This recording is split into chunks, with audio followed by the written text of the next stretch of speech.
After all, if you were married to a private detective, would you let him take a case involving a dangerously beautiful woman who wants a divorce?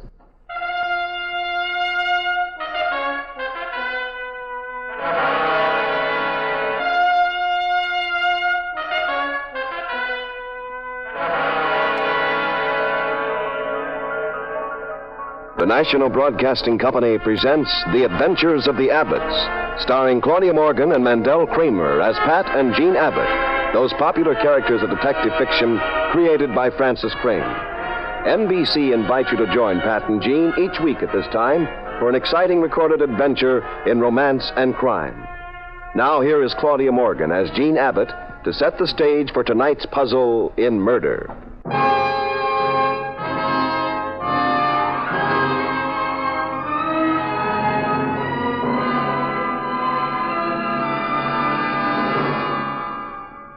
Along San Francisco's amazing, twisted, angular streets, many weird characters come marching into my husband, Pat Abbott's office. Some of them march, that is. Others kind of slide in as though they were hiding from something. The beefy gentleman who came to Pat's office this time was Walter Phillips. Phillips marched in, all right. Very cold, very sure of himself. Well, Mr. Abbott, you've been trailing my wife? Yes, Mr. Phillips. You found grounds for divorce? She's an exquisite woman, Mr. Phillips. Those green eyes. Murder. Suppose we dispense with the irrelevancies. You took this case I took it reluctantly. You see, divorce cases are a bit messy for my taste, but the fee... Well, income taxes hit me hard. You're stalling, Abbott. Now, what's on your mind? I'm stalling because I don't relish these things. I've been half tempted to return your fee and skip the case. And what have you decided? Well, my wife wants a new fur coat for next fall, so she decided. Well, tell me what you know, then. Your wife's been seeing some man. Well, I could have told you that. Is that what you demand a big fee to tell me? Do you know who the man is? Well, who is he? You've heard of the gambler, Julian Stewart? You mean... Mm-hmm. That's it. You're not only lazy and insolent and reluctant to take the case, you're lying. I have all the details right here. The times, dates, addresses, nightclubs, theater tickets. You want to see the file? Yes. It is. The little romance has been going on for about 3 months. Well, I find it difficult to believe. Perhaps. Now, last week, your wife... My wife went to Los Angeles to see her mother last week. That's very touching. You want to know the facts? Take a look at this. Well, where did you get this picture? That was taken last Saturday at the Santa Anita racetrack. Well, it's Rita, all right. And the man with her? I've done you an injustice, Mr. Abbott. It is Julian Stewart. You satisfied now? Perfectly. Good. Now, if you'll sign a complaint, I'll arrange for an attorney to have her served within the next few hours. You're being a bit hasty, Mr. Abbott. I'm afraid I shall have to ask you to desist. I don't understand. You came to my office recently in a state of rage. You were incredibly upset. You hired me to get evidence. When I married Rita, I vowed to love and to cherish her till death do us part. I'm afraid you'll have a long wait, Mr. Phillips. Unless somebody hurries up her death. Yes. Unless that happens, Mr. Abbott. Mr. Phillips, if you've the remotest notion of revenge, of doing away with your wife, I would warn you now to dismiss it from your mind. Even if the notion is just that and no more, get rid of it. You're a well-known, very successful, intelligent man, full of self-confidence. You'd probably think you could get away with it. That kind of self-confidence will destroy you. Perhaps, Mr. Abbott, perhaps. Good day, sir. You'll hear from me. Good day, Mr. Phillips.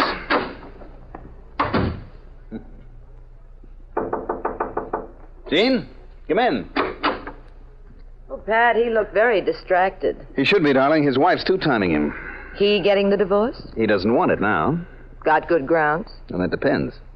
What's good grounds? Oh, many things. Like a wife whose husband's so busy being a private detective, he never romances her anymore. Well, come here. I'll fix that.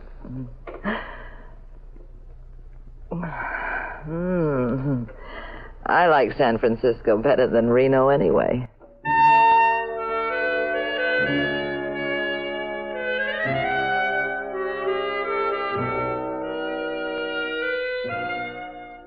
At the Abbotts household, everything was very smooth. At the Phillips palatial mansion outside San Francisco, it was very rough.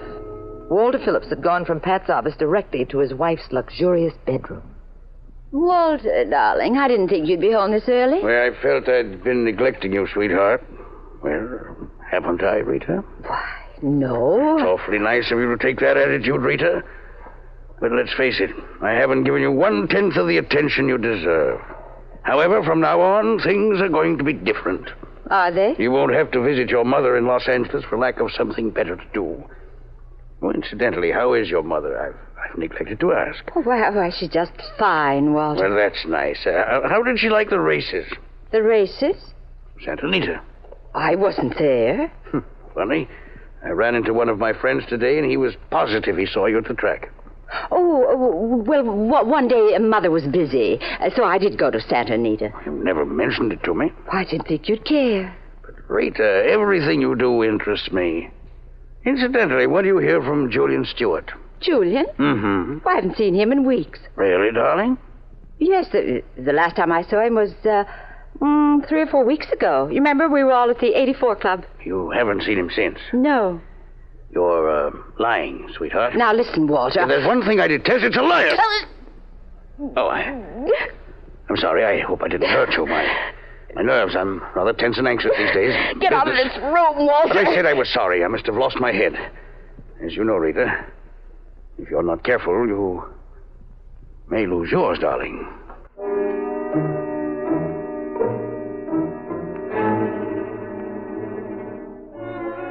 Rita, of course, was lying right in her pretty teeth. She underestimated Walter. After the little quiz program with her husband, she dashed off to see Julian Stewart.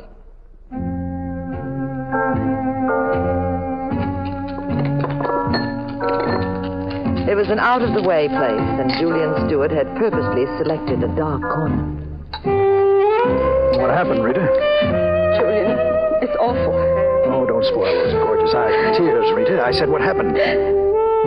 What happened, Rita? My arm, you're hitting me. It isn't the first time you were hurt today, is it? I don't know what you're talking about. Why are you wearing that veil over your face? No, don't, Julian. Ah, quite a shiner. Who did it? Answer me. Walter. Why? He knows about us. Who told him? I don't know. Julian, I'm going to get a divorce. Don't be ridiculous. But you said... I said a lot of things. The fact remains your husband's a very rich man. If you divorce him, where do you think you'd wind up? We'll get by. Oh, you don't know me very well, do you, baby? I don't want to just get by. There's no fun in that. But what can we do? Suppose Walter was to have an accident. You're not serious. Now listen to me, honey. You don't have to starve the rest of your life. Not when you can have everything in the world, all for your very own. I don't want to hear any more about it. You shouldn't divorce him. You'd be a sap. But he's very much in the way, isn't he? And if he dies, under what looks like very legitimate circumstances, you collect, no? You're crazy. Am I? Think a minute. I'm telling you, Rita, it's a snap. Nobody would suspect a thing. Now listen. Walter keeps a lot of heavy cash in the house, doesn't he? Yes. Then what could be more natural than for a burglar to pay him a visit? Julian, please. Now, look. Julian, Then they won't work for 3 or 4 hours, but once he falls asleep, he's good for the night. And as soon as he goes off, you start tearing the house apart. When you finish... Yes? Use this. No. All you have to do is pull the trigger once. Your troubles are over then. It's stupid. We'll be caught. We'll hang for it. We won't enjoy one more sane and happy and normal minute together. But he won't even know what hit him. I positively won't do it. Okay, baby. If that's how you feel. Where are you going? I'm leaving. Obviously, I don't mean anything to you. That isn't true, Julian. I'd do anything in the world for you. Then prove it. All right. Give me the gun.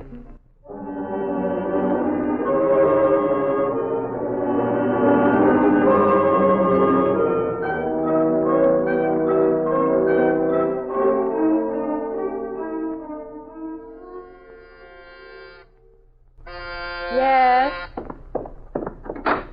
Hi, Rita. Carl. In person. Well, haven't you got a kiss for your ever-loving brother? Carl, what are you doing here? I thought I'd run over from San Diego and pay you a visit. Why didn't you let me know? I wanted to surprise you. But tonight of all nights, But what's wrong with tonight? You can put me up for the evening, can't you? No. You'll have to go to a hotel. In this 20-room mansion? I don't get it. Oh. You and Walter having trouble again? Don't talk like an idiot. Well, why are you so nervous? Oh, because you pop in here like this was a boarding house or a motel. How do you know I didn't make other plans for the night? Okay, I'm sorry. Now calm down. It isn't that important. I'm upset, Carl. Have you got a cigarette? No, I'm just fresh out. Oh, there's a pack in my bag. This one? Never mind, I'll get it. All right, I've already got it. Gals carry mess. Give me that bag. Rita, what were you going to do with I said this? give me that bag. Whose gun is this? None of your business. Well, I think it is. What were you doing with this gun? I told you it's none of your business. All right, but you can't stop me from guessing. Now, let me tell you one thing, my fine, high-class, reputable sister. You're a very beautiful woman. Irresistible to most men, I guess, and very clever. But you'll never get away with murder, Rita. Practically nobody ever does. You're smart, so just keep remembering. The odds are all stacked against you.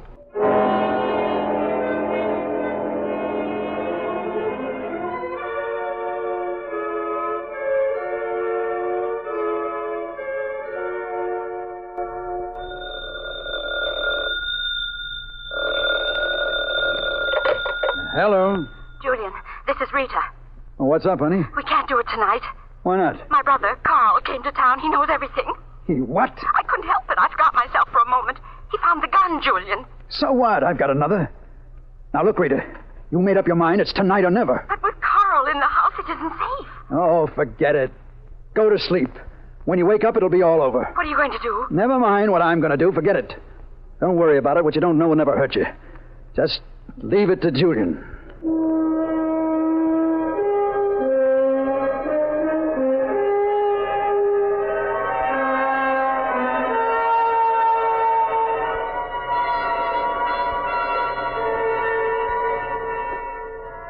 All right, Gene, I've got an hour. Let's have that lunch. Darling, as usual, lunch with your wife will have to be skipped. There's a man outside to see you. Saw him as I came in. Oh, who is it? Says his name is Carl Rainey. Well, send him in and read a magazine in the anteroom, darling. I won't be long. Last time you said that, I didn't see you for 2 months. I swear. All right. On one condition, though.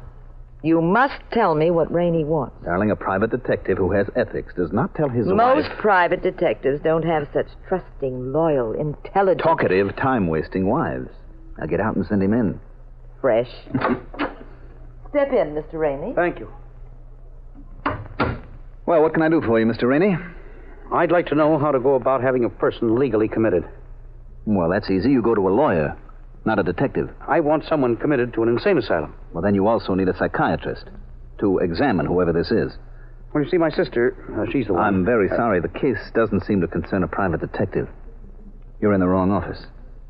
You want me to recommend a good attorney? I just don't know what I really want, I guess. You see, my sister Rita Phillips. No detective is qualified. Rita Phillips? Mm-hmm.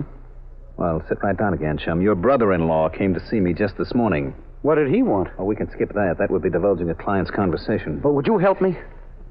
Probably not. The whole pitch you've made doesn't sound legit to me. I don't like clients with phony angles. Look, I'm leveling, Mr. Abbott. You've got to believe me. All right, go ahead. Let's try it on for size.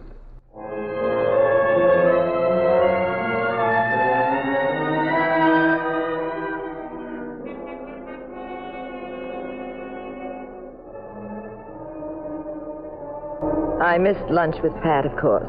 He went breezing out with Carl Rainey, and I dined alone. Pat was obviously getting deeper into a case he had little relish for. Maybe dangerously deep.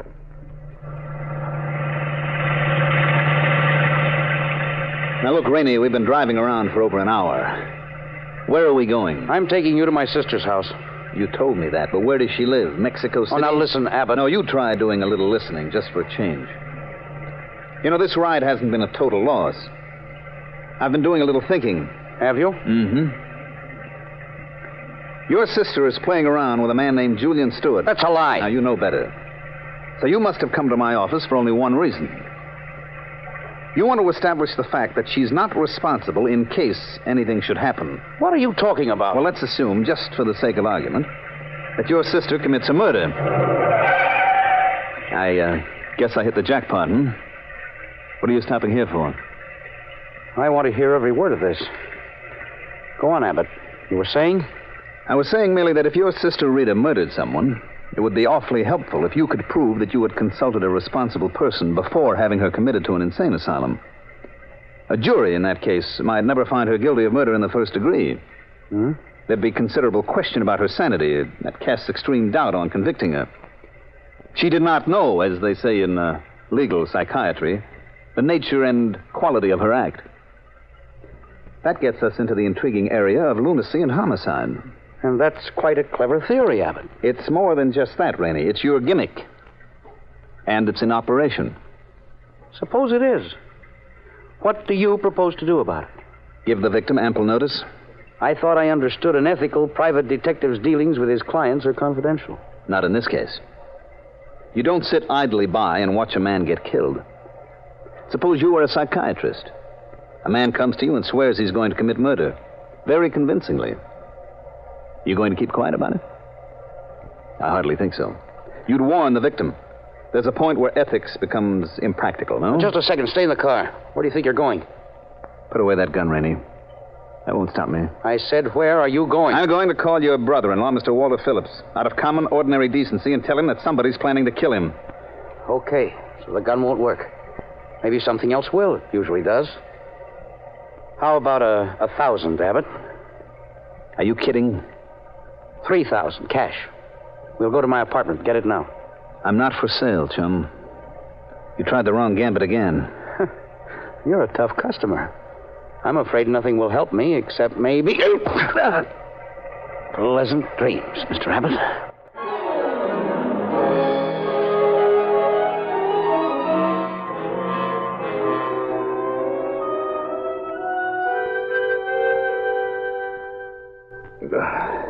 All right, Pat. Take a swig of this. No. That's enough. Oh, go on, darling. It won't hurt you. Oh. Where am I, Jean? On a cot, dear. In the police station. Police? How'd I get here? Prowl car picked you up in the park around 2 this morning. Oh. My head. Yes, your head's right. The doctor worked quite a while on that noggin of yours. What happened, Pat? Rainey threw me a curve. Carl Rainey? Mm-hmm. Darling, remember when he came to my office and we had to skip eating together? He a client? You make a deal with it? Well, sort of. Well, you better get a new lead on this case. Why? He stayed at his sister's house last night. A burglar walked in and... Yes? What'd the burglar do? He blew Carl Rainey's brains out.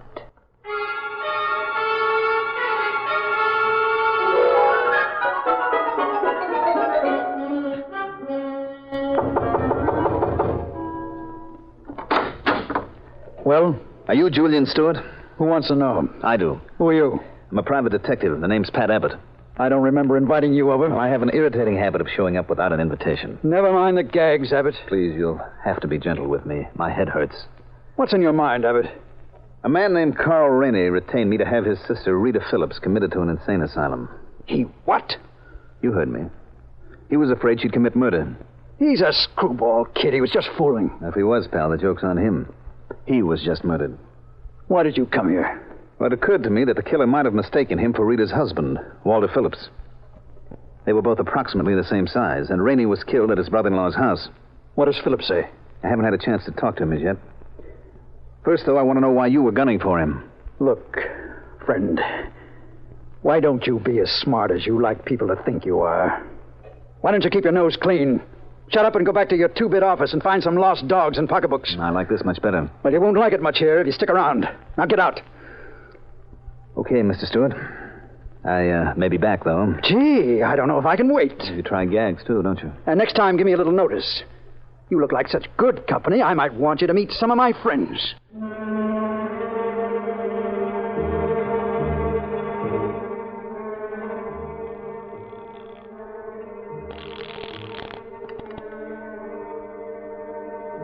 Hello? Rita, this is Julian. What do you want? Was Pat Abbott over to see you? No. He probably will be. And we gotta get together before it happens. Why? Don't be stupid, so we can cook up a story. I don't want to see you, Julian. Oh, that's funny. You never felt that way before? I do now. You murdered my brother. Shut up! You killed Carl. Now listen, I'll be over to see you in 20 minutes. And if you know what's good for you, you'll be waiting.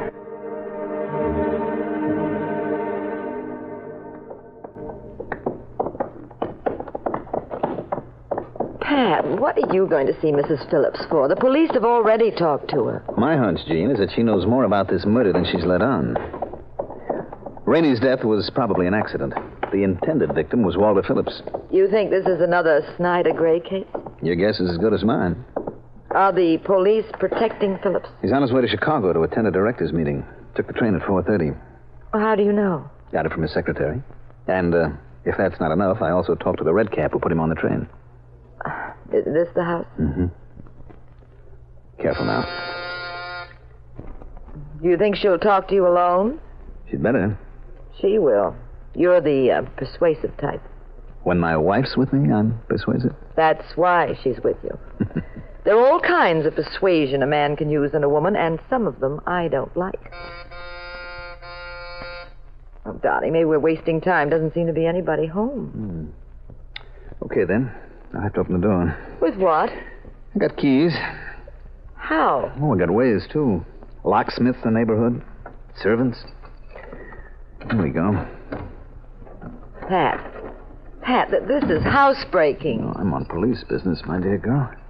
I'm trying to solve one murder and stop another one. Man's life is at stake. Here we are. This one does it. Oh. Lovely home. Pat, look. Where? End of the foyer. Is that Rita Phillips on the floor? Yes, it is. Oh, what's wrong with her? It's the late Rita Phillips, Jean. She's dead.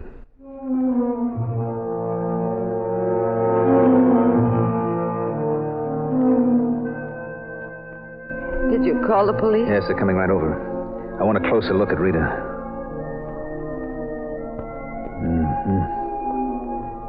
She was obviously beaten to death. The killer's weapon smashed that watch she had on, you see? Yes, it stopped at exactly 4:30. We're in this deep, sweetheart. I wish somebody else had found this body. Why? Because we're not impartial witnesses anymore. We're mixed up in it, but good. Pat, where are you going? The prowl car will be here in a second. You wait out front for them and tell them what happened. I'm going over to see Julian Stewart. There might never be a better time.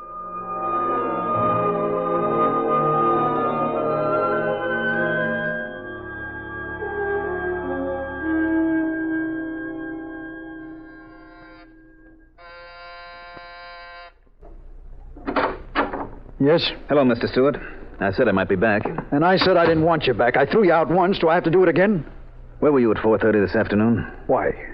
That happens to be the time Rita Phillips was murdered. Are you kidding? Now, don't waste time playing games, Mr. Stewart. Didn't you know she'd been killed? Better answer that door first. Come in. Good afternoon, gentlemen. Walter Phillips. What are you doing here, Abbott? This is most inopportune. That's a masterpiece of understatement, Phillips. Your secretary told me you were on your way to Chicago. Also, I spoke to a red cap. Yes, I was on the train, but I got off after a few stops. I suddenly remembered that I had unfinished business here. Mm-hmm. Shall I guess what it was? Can you? Sure. You were going to kill Mr. Stewart here. You're quite right. Now tell me, in your expert opinion, would a jury convict me? You're crazy. I don't think so, Stewart. Especially when I'm sure Rita will give evidence in my behalf. Now you're wrong.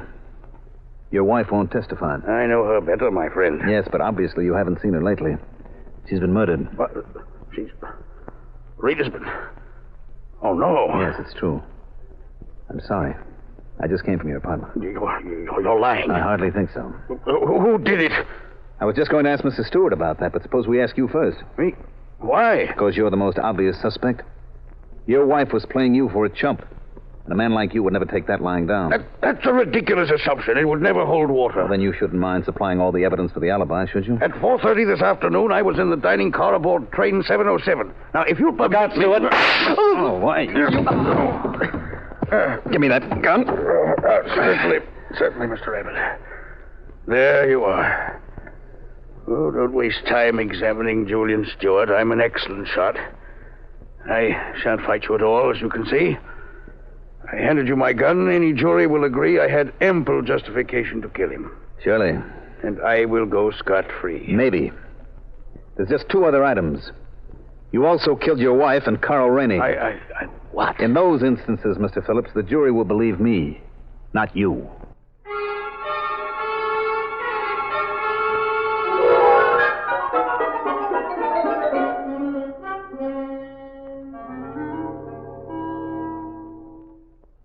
Okay, Pat, start bragging. I never brag, darling. Imagine after all I did for Walter Phillips, he goes on a maniac murder hunt. Well, tell me why he killed Carl Rainey. Well, that's easy. That was to frame Julian Stewart. You see, Rainey and Phillips were about the same size. When Rainey was murdered, it looked like an attempt by Stewart that had boomeranged. Only the police couldn't make it stick. So, being a man with purpose, Phillips then went on to murder number 2. His wife? Mm-hmm. His wife. The lovely, green-eyed would-be divorcee. Oh, she was really... Yes, darling. Well, never mind what she was. Just explain the case, you wolf. Well, you see, the police couldn't help but believe then that Stewart had killed Carl Rainey by accident. And then done away with Rita to shut her mouth. Yes, Pat, but well, what put you on the right track? Well, Phillips pretended the murder of his wife was news to him. Yet, without ever being told when she died, he was ready with his alibi for the exact time. I see, but didn't she die at 4:30? No? No, of course not. Phillips killed her around 2. Then he set the hands of her watch ahead. Oh, darling, nice going. You understand it all now? Yes, I understand everything but one part of it. Oh, and that was? Those green eyes of hers. Pat, Hmm? did they really flip you more than mine? Well, Or is your wife just a worn piece of merchandise lying on a shelf somewhere? Oh, that reminds me. Reminds you of what? Come here. Closer, much closer. That's better. Oh, tired stock, that's what I am. Property you take for granted. Pat. Why are you looking at the calendar? The date. Speaking of property, it's time to take inventory.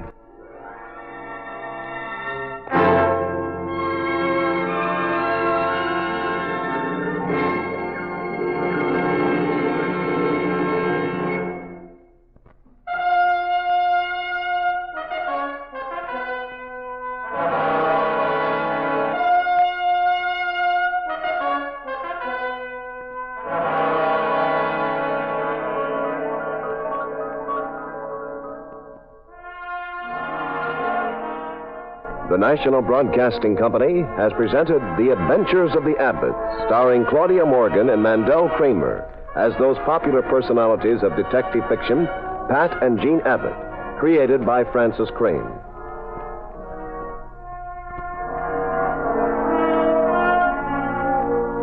The cast included Louis Van Ruten, Nancy Sheridan, and Chester Stratton. The Adventures of the Abbotts was written by Howard Merrill. Original music composed and conducted by Dewey Bergman. Produced by Ted Lloyd and Bernard L. Schubert. Directed and recorded by Harry Frazee. This is Wayne Howell speaking. Next week, same time, same station. Another exciting adventure in crime with Pat and Jean in The Adventures of the Abbotts.